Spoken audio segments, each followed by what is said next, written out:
Hallelujah, praise the Lord. मसीह में आप सबकी सलामती हो। तो जैसा कि आप जानते हैं कि हमने शॉर्ट्स वीडियो में पैदाइश की किताब की बाइबल स्टडी शुरू की है, जिसके 2 बाब हम कंप्लीट कर चुके हैं और आज खुदा के फजल से हम 3 बाब का मुतालिया करेंगे। तो लॉन्ग वीडियोस में हम ज़बूर की किताब का मुतालिया कर रहे हैं। अगर आप लॉन्ग वीडियोस देखना चाहते हैं तो वो भी देख सकते हैं, क्योंकि वहाँ पे मैं डेली का एक पूरा ज़बूर रीड करती हूँ। तो आइए खुदा के पाक कलाम में देखते हैं कि खुदा आज हमसे इस कलाम के वसीला से क्या बात करना चाहता है। तो पैदाइश की किताब उसका 3 बाब, उसकी एक आयत से लेके 2 आयत तक पढ़ेंगे।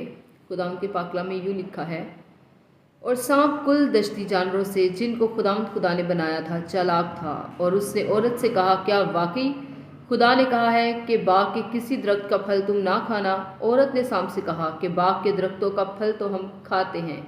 खुदा का पाक कलाम पढ़े।